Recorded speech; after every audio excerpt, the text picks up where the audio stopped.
Hello, good afternoon. Welcome to learning history academy. कैसे हैं आप लोग? चलिए, डेली की तरह हम क्लास शुरू कर रहे हैं। चैप्टर 3 हमारा चल रहा है दिल्ली।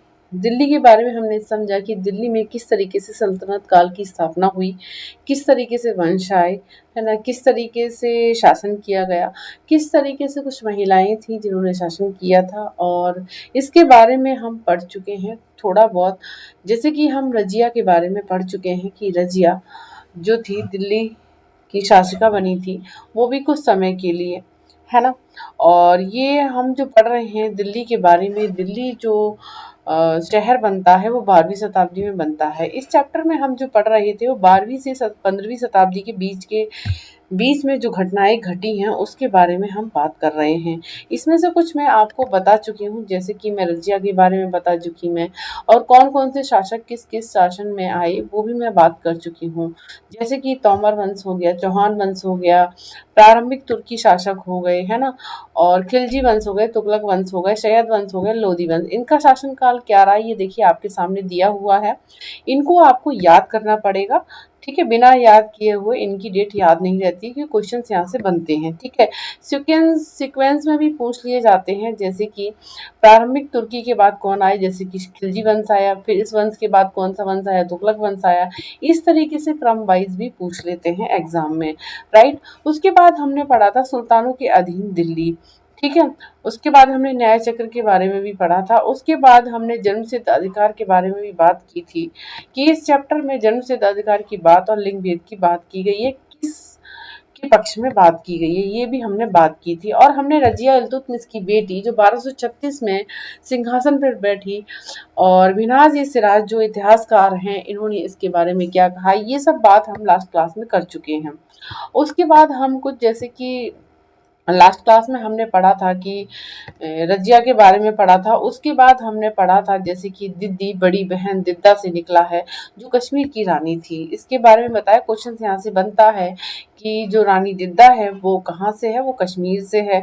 जैसे कि रानी रुद्रमा देवी वो कहाँ से, किस वंश से है, तो वो काकतीय वंश से है। काकतीय वंश कहाँ पर है, आधुनिक आंध्र प्रदेश के वारंगल क्षेत्र में है, ठीक है। इस तरीके से क्वेश्चन पूछ लिए जाते हैं एग्जाम में।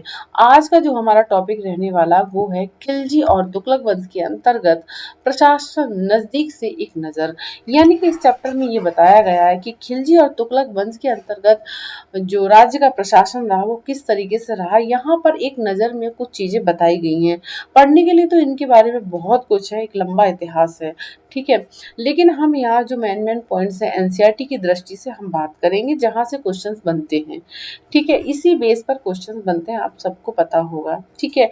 तो प्लीज़ क्लास को लाइक शेयर सब्सक्राइब करते रहें, ठीक है। मुझे भी मोटिवेशन मिलता है, ठीक है। और गॉड से ये प्रे है कि मतलब आप भी जो लक्ष्य चाहते हैं वो लक्ष्य आपका पूरा हो, क्योंकि हिम्मत करने वालों की कभी हार नहीं होती है। जो आप करने निकले, अगर आपने ठान लिया है तो वो आपका पूरा होकर रहेगा, निश्चय ही आपका पूरा होकर रहेगा। और एक दिन आप अपने एम में कामयाब होंगे। आपका क्या उद्देश्य है, आप अपने उद्देश्य तक जरूर पहुंचेंगे, ये मेरा वादा है। अगर आप अच्छे से पढ़ाई कर रहे हैं, अपना एक टाइम टेबल बनाया हुआ है आपने, ठीक है, उसी बेस पर अगर आप पढ़ रहे हैं, और अपने हेल्थ का भी ध्यान रखें पढ़ने के साथ साथ, ठीक है, और अपनी पढ़ाई जारी रखें। एक दिन छोड़ने का मतलब होता है आपने पूरा एक हफ्ता छोड़ दिया। यानी कि कोई भी ऐसा दिन नहीं जाना चाहिए आपके लिए जिस दिन आपने पढ़ाई ना की हो, क्योंकि पढ़ने वाले जो होशियार बच्चे होते हैं वो एक भी दिन का गैप नहीं करते हैं, वो डेली कुछ ना कुछ पढ़ते रहते हैं, ठीक है। चलिए हम अपनी क्लास की तरफ बढ़ते हैं। चलिए हम आज पढ़ेंगे खिलजी और तुगलक वंश के अंतर्गत। अभी सीटेट वालों का एग्जाम भी आने वाला है। सीटेट पेपर 2 की बात करूं तो सोशल साइंस में हिस्ट्री के 15 क्वेश्चंस बनते हैं। सोशल साइंस के 60 क्वेश्चंस होते हैं, जिसमें 15 क्वेश्चंस आपके इतिहास से होते हैं। तो जो 15 क्वेश्चंस बनते हैं वो एनसीईआरटी से बनते हैं, और एनसीईआरटी किस तरीके से क्वेश्चंस बनाती है, फ्रेम करती है, ये मैं आपको बताऊंगी, क्योंकि मैंने भी सीटेट पेपर 2 पेपर 1 दोनों ही क्वालिफाई किए हुए हैं। डोंट वरी, बी हैप्पी, आप क्लास करते रहें। ये एनसीईआरटी क्लास जो learning history academy by Vinu ma'am से हो रही है जो क्लास, ये डेली करते रहें। यहाँ से आपको 101% क्वेश्चंस देखने को मिलेंगे, बस अब क्लास करते रहें और ईमानदारी के साथ पढ़ते रहें, ठीक है। चलिए क्लास की तरफ मूव करते हैं। खिलजी और तुगलक वंश के अंतर्गत प्रशासन नजदीक से एक नजर। देखिए, दिल्ली सल्तनत जैसे विशाल साम्राज्य के समेकन के लिए विश्वसनीय सूबेदारों तथा प्रशासकों की जरूरत थी। अब यहाँ पर एक बात आती है कि दिल्ली 12वीं शताब्दी में जब शहर बनता है, ठीक है, दिल्ली जब 12वीं शताब्दी में क्वेश्चन पूछा जाता है कि जो दिल्ली शहर है वो कौन सी शताब्दी में दिल्ली शहर बनता है, तो 12वीं शताब्दी में। इसका आंसर है 12वीं शताब्दी में। देखिए, दिल्ली सल्तनत में जैसे विशाल साम्राज्य आता है, जब वो बनता है, सम्राट के रूप में उभरता है, तो यहाँ पर कुछ सूबेदार तथा प्रशासकों की जरूरत पड़ती है। अरे भाई, किसी राज्य को चलाने के लिए सूबेदार, कुछ प्रशासक, एडमिनिस्ट्रेशन जो आपने देखा है, उसके अंदर कुछ कर्मचारियों की जरूरत पड़ेगी, अधिकारियों की जरूरत पड़ेगी। वैसे ही यहाँ पर कुछ सूबेदार तथा प्रशासकों की जरूरत थी। देखिए, यहाँ पर बताया भी हुआ है सूबेदार और प्रशासकों की जरूरत थी, ठीक है। दिल्ली के आरंभिक सुल्तान विशेषकर इल्तुतमिश सामंतों और जमींदारों के स्थान पर अपने विशेष गुलामों को सूबेदार नियुक्त करना अधिक पसंद करते थे। यानी कि इल्तुतमिश जो तुर्की है, इल्तुतमिश इल्तुतमिश ये जो शासक है, वो क्या करता था, मतलब वो किस चीज को ज्यादा पसंद करता था अपने राज्य में, कैसे सूबेदारों को नियुक्त करना पसंद करता था। वो गुलामों को सूबेदार बनाना पसंद करता था। गुलाम का मतलब क्या होता है, देखो यहाँ पर दे रखा है ना, गुलाम को सूबेदार नियुक्त करना अधिक पसंद करते थे। कौन? इल्तुतमिश। इल्तुतमिश सामंतों और जमींदारों के स्थान पर अपने विशेष गुलामों को सूबेदार नियुक्त करना अधिक पसंद करते थे। हमने लास्ट चैप्टर में पढ़ा था कि जब राजा बन रहे थे तो राजा क्या करते थे, राजा सामंत और जमींदारों को पसंद करते थे। जब दिल्ली सल्तनत आता है तो इल्तुतमिश क्या करता है, दिल्ली सल्तनत की जब स्थापना होती है तब इल्तुतमिश सामंत और जमींदारों की जगह पर गुलामों को सूबेदार नियुक्त करना पसंद करता है। किसको? क्वेश्चंस बनता है कि सामंत और जमींदारों के स्थान पर विशेष गुलामों को सूबेदार नियुक्त करने वाला कौन सा शासक था? इल्तुतमिश, ठीक है, इल्तुतमिश था। तो गुलाम कौन होते थे? गुलाम आगे चलकर गुलाम ही दास बनते हैं, ठीक है। जैसे कि गुलाम हो गए, क्योंकि वो कोई भी राजा हो गया, कोई भी शासक हो गया, तो उसके सारे काम करना, उस वो बचपन से पालता है और बड़ा करता है उसको अपने एक बेटे की तरह, और फिर वो अपने उसके घर के भी सारे काम करता है, सेना से संबंधित भी सारे काम करता है, प्रशासन से संबंधित भी सारे काम करता है। तो इल्तुतमिश क्या करता था? गुलामों को सूबेदार नियुक्त करना पसंद करता था। इन गुलामों को फारसी में बदगा कहा जाता था। क्वेश्चंस पूछा जाता है, वेरी इंपॉर्टेंट क्वेश्चन, फारसी में बदगा कहा जाता था, मतलब गुलामों को क्या कहा जाता था? बदगा। क्या कहा जाता? बदगा कहा जाता था। और बदगा किस भाषा का शब्द है? बदगा फारसी भाषा का शब्द है, राइट। किसका शब्द है? बदगा किसका शब्द है? फारसी भाषा का शब्द है। बदगा क्या शब्द है? बदगा का अर्थ क्या? बदगा का अर्थ है गुलाम, ठीक है। तथा इन्हें सैनिक सेवा के लिए खरीदा जाता था। मतलब गुलामों को कैसे करते थे? कुछ तो गुलाम ऐसे होते जो बचपन से पलते थे, बड़े हो जाते थे, और कुछ लोग पाल पोस के बड़े करके उनको ना बिक्री करने के लिए मार्केट में आते थे कि इतने का गुलाम, ये ऐसा इतने का गुलाम होगा, ये इतने इतने पैसों का गुलाम होगा। मतलब उनकी ना एक कीमत लगाई जाती थी गुलामों की। तो गुलाम जो लिए जाते थे वो सैनिक सेवा के लिए खरीदे जाते थे, मतलब जो सैनिक होते थे उनकी सेवा के लिए गुलाम खरीदे जाते थे, राइट। समझ में आया? गुलामों का ये काम था, जो कि ये सूबेदार का भी काम करते थे, ठीक है। सेना में सूबेदार का काम करते थे। गुलाम क्या करते थे? सेना में सूबेदार का काम करते थे।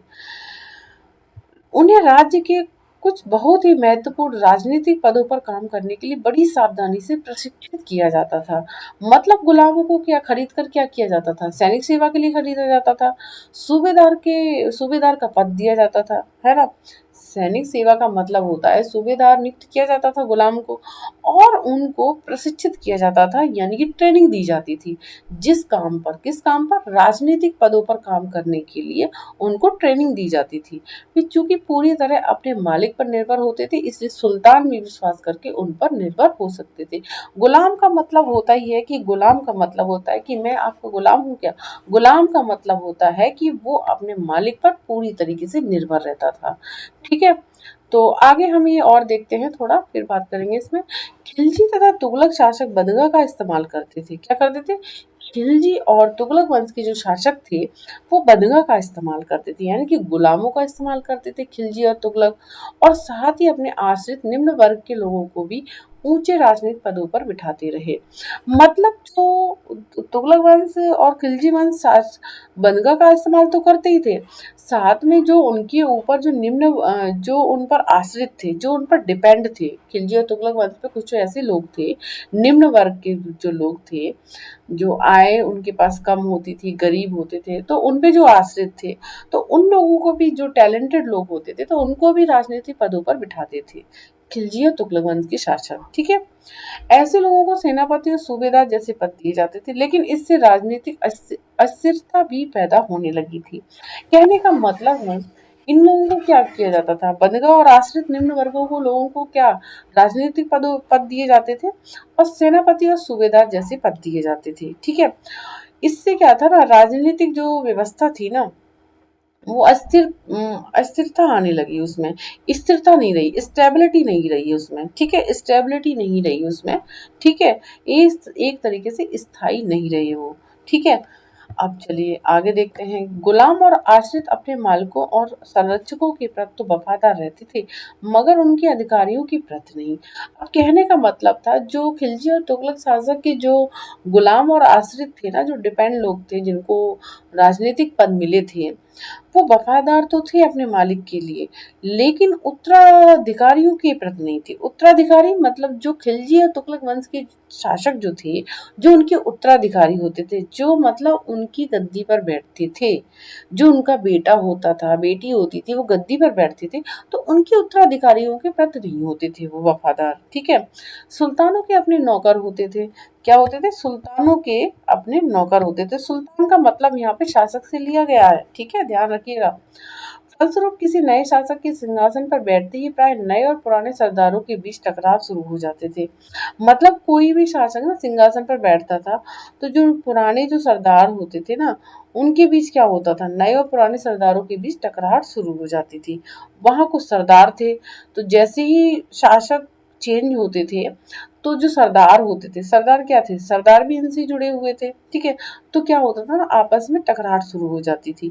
सुल्तानों द्वारा निचले तबके के लोगों को संरक्षण दिए जाने के कारण उच्च वर्ग के कई लोगों को गहरा धक्का भी लगता था।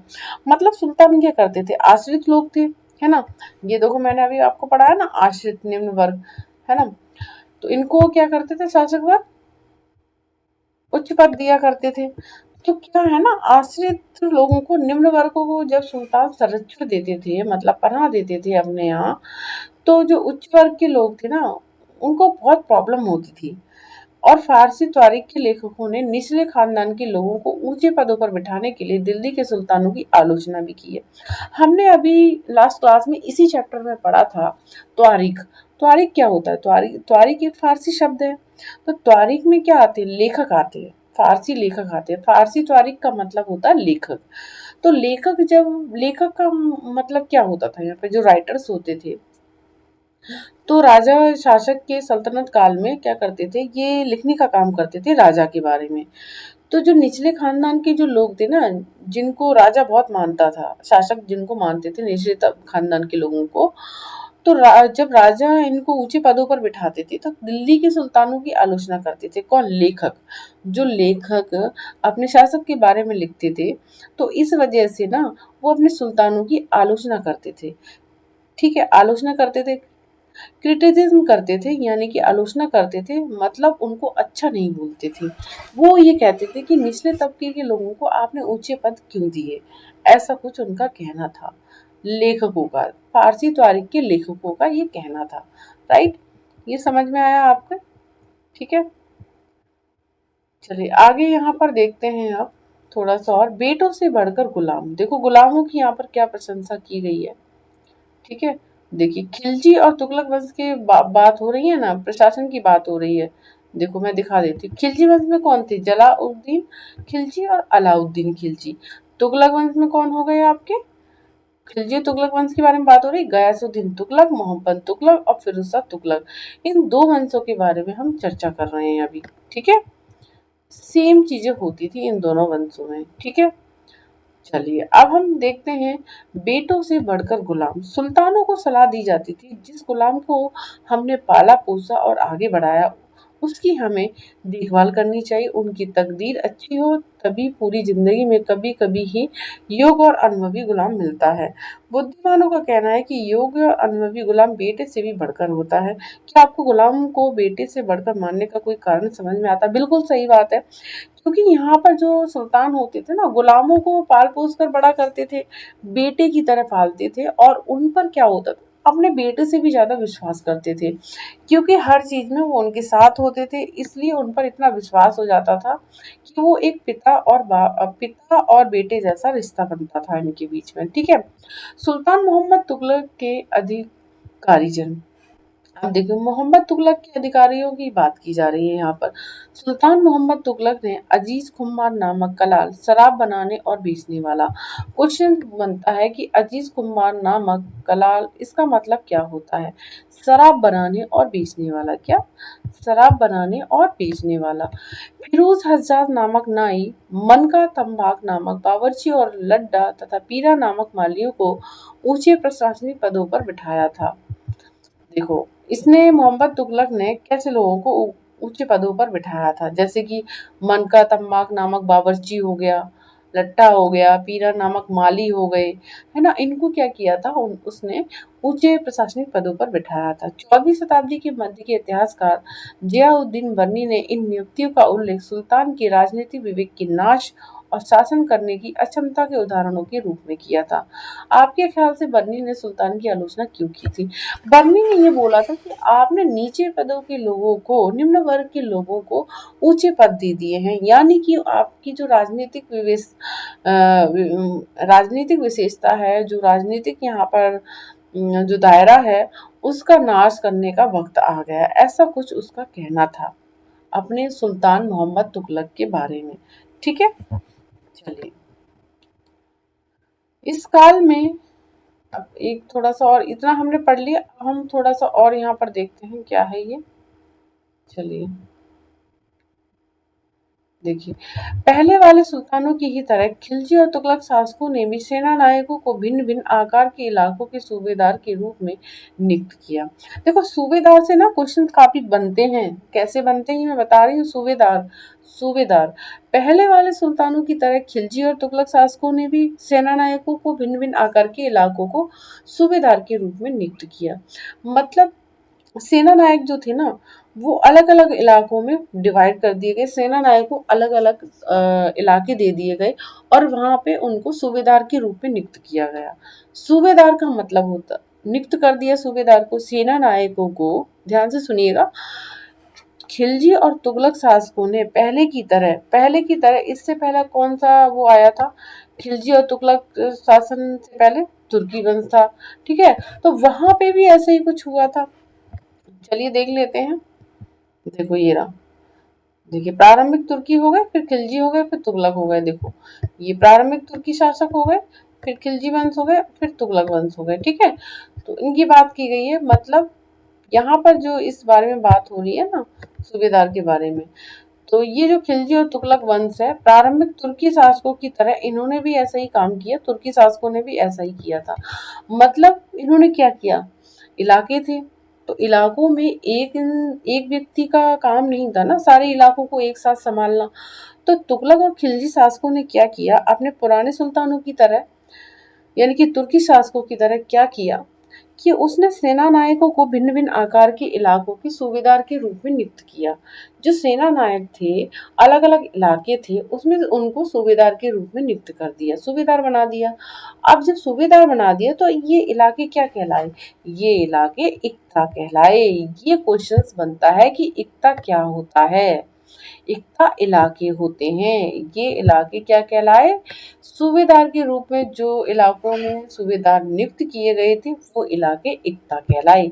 जहां सूबेदार नियुक्त किए गए थे खिलजी और तुगलक शासकों के शासनकाल में, वहां पर जो सूबेदार नियुक्त किए गए थे जिन क्षेत्रों में, वो इलाके इक्ता कहलाए। और इन्हें संभालने वाले अधिकारी इक्तादार या मुफ्ती कहे जाते थे। अब बात आती है, जब ये इक्ता कहलाए इलाके, तो इन इन इलाकों को संभालने वाले जो अधिकारी थे और जो सूबेदारों को संभालने वाले जो अधिकारी थे, वो इक्तादार या मुफ्ती कहे जाते थे। क्या कहा जाता था? इक्तादार या मुफ्ती कहे जाते थे। ये देखिए, दो वेरी इंपॉर्टेंट क्वेश्चंस यहाँ बन रहे हैं, इक्ता और इक्तदार या मुफ्ती। इक्तदार का मतलब ही मुफ्ती होता है, ठीक है। मतलब इलाके क्या कहलाए? इक्ता कहलाए, और इन इलाकों को संभालने वाले अधिकारी क्या कहलाए? इक्तदार या मुफ्ती कहलाए, राइट। आगे चलते हैं। मुक्ति का फर्ज था सैनिक अभियानों का नेतृत्व करना। मुक्ति का मतलब क्या था? जो सैनिक थी ना, जो सैनिक थे, वो जब राजा युद्ध करने जाता था, तो जब अभियान चलते थे, तो उन अभियानों का नेतृत्व करते थे। कौन? मुक्ति, ठीक है। ये अधिकारी मुक्ति कहलाए, अधिकारी होते थे। मुक्ति कौन होते थे? अधिकारी होते थे। तो सैनिक अभियानों का नेतृत्व करते थे कि सैनिक किस रास्ते से जा रहे हैं, किस लाइन में जा रहे हैं, किस तरीके से मतलब यंत्रों को लेकर जा रहे हैं, और कुछ घुड़सवार पर सवार होकर जा रहे हैं, कुछ पैदल सेना होती है, तो उनकी पूरी व्यवस्था करनी होती है, ठीक है। जैसे आज की आर्मी की करनी होती है अधिकारियों को, वैसे यहाँ पर मुक्ति और इक्तादारी का काम था। अपने हितों में कानून और व्यवस्था बनाए रखना, मतलब इन अधिकारियों को क्या काम था? सैनिक अभियानों का नेतृत्व करना और अपने हितों में कानून और व्यवस्था बनाए रखना, यानी कि अपने इलाके में कानून और व्यवस्था बनाए रखना। अपनी सैनिक सेवाओं के बदले वेतन के रूप में मुक्ति अपने इलाके से राजस्व की वसूली किया करते थे। कहने का मतलब ये आता है कि जो मुक्ति होते थे ना, जो अधिकारी थे, जो एकता संभालने के जो एकता को, जो इलाकों को संभालते थे अधिकारी, जिनको मुक्ति कहा गया है, उनको सैलरी कहाँ से मिलती थी? तो उनको जो सैलरी मिलती थी सैनिक सेवाओं के बदले, जब वो सैनिक सेवा करते थे, उनके बदले में मुक्ति अपने इलाकों से राजस्व की वसूली किया करते थे। जो इलाके उन क्षेत्रों में पड़ते थे ना, जिनमें अधिकारी थे, वो मुक्ति थे, अपने इलाकों से राजस्व वसूला करते थे। राजस्व के रूप में मिली रकम से ही वे अपने सैनिकों को भी तनख्वाह देते थे। मतलब जो उन्हें कुछ राज्य और दिए गए थे, क्षेत्र दिए थे, वहां से राजस्व इकट्ठा करके अपनी सैलरी भी लेते थे, और क्या करते थे? सैनिकों को भी वेतन वहां से दिया करते थे। राजस्व के रूप में मिली रकम से ही वे अपने सैनिकों को तनख्वाह देते थे, बिल्कुल सही बात। मुक्ति लोगों पर काबू रखने का सबसे प्रभावी तरीका यह था कि उनका पद वंश परंपरा से न चले और उन्हें कोई भी इक्ता थोड़े थोड़े समय के लिए ही मिले, जिसके बाद उनका स्थानांतरण कर दिया जाए। कहने का मतलब है कि ये बहुत शक्तिशाली हो जाते थे। क्या मुक्ति जो थे ना, मुक्ति अधिकारी बहुत शक्तिशाली हो जाते थे, क्योंकि ये अपने इलाकों से क्या करते थे? राजस्व इकट्ठा करते थे और सैनिकों को भी राजस्व वहां से देते थे। तो ऑब्वियसली सी बात है कि मतलब इनमें बहुत अच्छी, ये पावरफुल हो जाते थे। तो जब इनको ना एक पावरफुल ये ना बन पाए, इसकी क्या वजह थी? ये पावरफुल ना बन पाए, इसके लिए क्या था? वंश परंपरा से ना चले, मतलब उत्तराधिकारी ना आए इनके, मतलब जैसे अगर किसी अधिकारी का बेटा है तो वो उसके पद पर ना आए, तब तो वो शक्तिशाली नहीं होते थे, वरना वो शक्तिशाली होते चले जाते थे पीढ़ी दर पीढ़ी, ठीक है। और दूसरा रीजन ये था कि एकता उनको थोड़े समय के लिए ही दिया जाए, मतलब 1 साल 2 साल की नौकरी जो मिल रही है, उनको 6 महीने के लिए वो नौकरी दी जाए, और समय समय पर एकता बदलते रहे एकता अधिकारी, ठीक है। इसके बाद उनका स्थानांतरण कर दिया जाए। सुल्तान अलाउद्दीन खिलजी और मोहम्मद तुगलक तुगलक के शासन में, देखिए यहाँ पर बात आ रही है सुल्तान अलाउद्दीन खिलजी और मोहम्मद तुगलक के शासन में नौकरी के इन कठोर नियमों का बड़ी सख्ती से पालन होता था। अब भाई ये जो नौकरियां थी, नौकरियों का क्या था? बहुत ही सख्ती से पालन होता था। कौन सी नौकरी? मुक्ति अधिकारी, सूबेदार, है ना, ये क्या था? ये नौकरी तो थी, ठीक है। मुक्ति लोगों द्वारा एकत्रित किए गए राजस्व की रकम का हिसाब लेने के लिए राज्य द्वारा लेखा अधिकारी नियुक्त किए जाते थे। अब ठीक है, अधिकारी जब मुक्ति अधिकारी जो थे राजस्व इकट्ठा करते थे इलाकों से, तो इनका हिसाब लेने के लिए राज्य द्वारा एक लेखा अधिकारी नियुक्त किए जाते थे। मतलब लेखा अधिकारी नियुक्त किए जाते थे कि मतलब वो ब्यौरा रखते थे कि मुक्ति अधिकारियों ने कितना पैसा वसूल किया है, कितना सैनिकों को दिया है, कितना खुद लिया है। इसके लिए भी एक लेखा अधिकारी नियुक्त किए जाते थे। इस बात का ध्यान रखा जाता था कि मुक्ति राज्य द्वारा निर्धारित कर ही वसूले और तय संख्या के अनुसार सैनिक रखे। मतलब ये कहा जाता था कि मुक्ति जो भी है राज्य द्वारा जो मतलब राजा के द्वारा शासक के द्वारा जो कर निर्धारित किया गया लोगों पर वो ही वसूले और तय संख्या के अनुसार सैनिक रखे। जितने मतलब 10, 15, 20, 25, 30, 40 जितने सैनिक राजा के द्वारा घोषित किए गए हैं उतने ही सैनिकों को वो रखे। ठीक है। जब दिल्ली के सुल्तान शहरों से दूर आंतरिक इलाकों को भी अपने अधिकार में ले आए तो उन्होंने भूमि के स्वामी सामंतों और अमीर जमींदारों को भी अपना सत्ता सत्ता के आगे झुकने को बाध्य कर दिया। कहने का मतलब है जब दिल्ली के सुल्तान शहरों से दूर आंतरिक आंतरिक इलाकों को भी अपने अधिकार में ले आए, जब दिल्ली के सुल्तान जैसे कि मोहम्मद तुगलक खिलजी हो गए, जो ये ना कुछ अपने आंतरिक इलाकों को अपने अधिकार में जब ले आए, जब इनके अधिकार में आ गए कुछ इलाके, दिल्ली के कुछ इलाके, उन्होंने भूमि के स्वामी सामंतों और अमीर जमींदारों को भी अपनी सत्ता के आगे झुकने को बाध्य कर दिया। कहने का मतलब ये धीरे धीरे पूरी दिल्ली पर फैलते गए कुछ एरियो में। तो जहां जहां एरियो में भूमि मतलब सामंत थे, अमीर जमींदार थे। सामंत और अमीर जमींदार क्या थे? भूमि के स्वामी होते थे। तो उनको भी अपने आगे झुकने के लिए इन्होंने मजबूर कर दिया। अलाउद्दीन खिलजी के शासनकाल में भू राजस्व के निर्धारण और वसूली के कार्य को देखो, सुल्तान के प्रशासकों ने जमीन, एक मिनट यहाँ पर कहाँ थे ये, बाध्य कर दिया। अलाउद्दीन खिलजी यहाँ पर है, देखिएगा। अलाउद्दीन खिलजी के शासनकाल में भू राजस्व के निर्धारण और वसूली के कार्य को राज्य अपने नियंत्रण में ले आया। मतलब जब अलाउद्दीन खिलजी का जब शासनकाल आया तो जब भू राजस्व का निर्धारण था ना, जहाँ से जिस भूमि से राजस्व इकट्ठा किया जाता था उसकी वसूली के कार्य को राज्य अपने नियंत्रण में लेकर आ गया। मतलब किसी को नहीं दिया वो। मतलब जैसे पहले था ना, जैसे कुछ अधिकारी लगाए गए भू राजस्व इकट्ठा करने के लिए, तो भू राजस्व इकट्ठा करने वाला जो काम था वो अलाउद्दीन खिलजी ने क्या किया, अपने नियंत्रण में ले लिया उस काम को। स्थानीय सामंतों से कर लगाने का अधिकार छीन लिया गया, बल्कि स्वयं उन्हें भी कर चुकाने को बाध्य किया गया। कहने का मतलब है जो स्थानीय सामंत थे ना, जो भूस्वामी थे, उन क्या किया, सामंत क्या करते थे, सामंत क्या थे, कर लगाते थे लोगों पर, कर लगा के पैसा इकट्ठा करते थे सामंत, तो उनसे भी कर लगाने का अधिकार छीन लिया और बल्कि उल्टा सामंतों को भी कर चुकाने के लिए बाध्य कर दिया। ठीक है। इस तरीके से अलाउद्दीन खिलजी ने जमींदारों और सामंतों को परेशान किया। पहले वो कर लगाते थे, उनसे कर लगाने का जो अधिकार है छीन लिया और उन पर भी अधिकार लगा दिया। किस पर? सामंतों पर। सुल्तान के प्रशासकों ने जमीन की पैमाइश की और इसका हिसाब बड़ी सावधानी से रखा। कहने का मतलब है जो सुल्तान के जो प्रशासक थे, तो जो राज्य के अधिकारी थे, उन्होंने जमीन की पैमाइश की, मतलब जमीन की देखरेख की, उनको मापा गया। ठीक है। एरिया डिसाइड किया गया। ठीक है। और बड़ी सावधानी से उनका हिसाब रखा। कुछ पुराने सामंत और जमींदार राजस्व के निर्धारण और वसूली के अधिकार के रूप में सल्तनत की नौकरी करने लगे।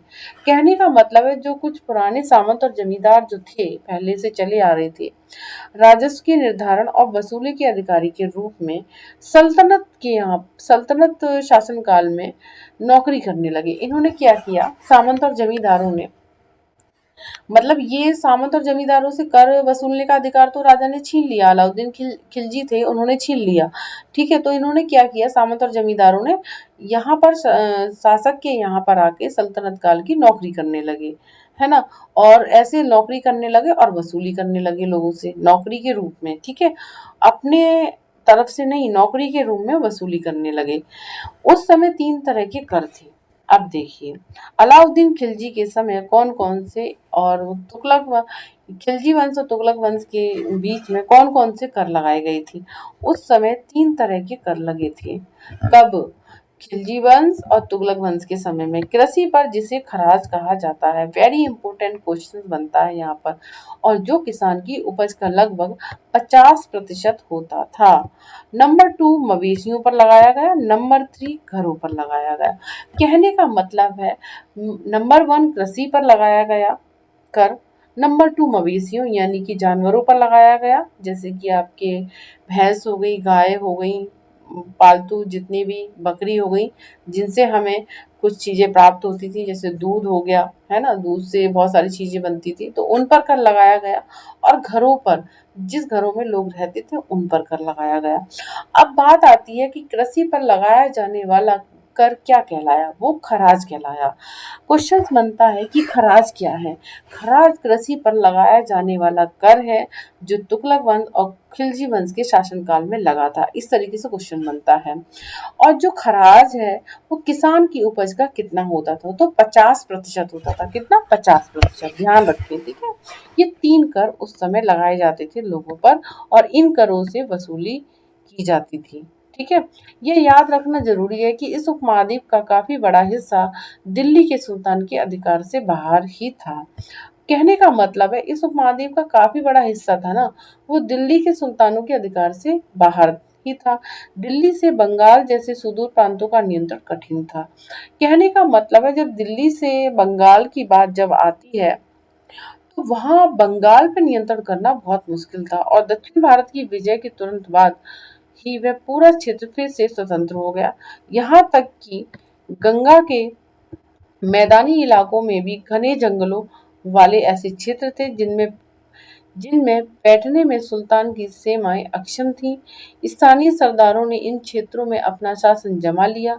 अलाउद्दीन खिलजी और मोहम्मद तुगलक इन इलाकों पर जोर जबरदस्ती अपना अधिकार जमा तो लेते थे, पर वह अधिकार कुछ ही समय तक रह पाता था। कहने का मतलब ये है कि उस उपमहाद्वीप मतलब भारत की बात की जा रही है, तो बहुत बड़ा हिस्सा दिल्ली के सुल्तानों के अधिकार से बाहर था, जैसे कि बंगाल। बंगाल पर ये नियंत्रण करना बहुत मुश्किल था इनके लिए। दक्षिण भारत की विजय की थी इन लोगों ने, उसके तुरंत बाद ही पूरा क्षेत्र फिर से स्वतंत्र हो गया। मतलब जो दक्षिण का जो एरिया था फिर से इनसे स्वतंत्र हो गया। यहाँ तक कि गंगा के जो जगह बोली गई है, गंगा के मैदानी इलाके में भी घने जंगलों वाले ऐसे क्षेत्र थे जिनमें पैठण में सुल्तान की सेनाएं अक्षम थी।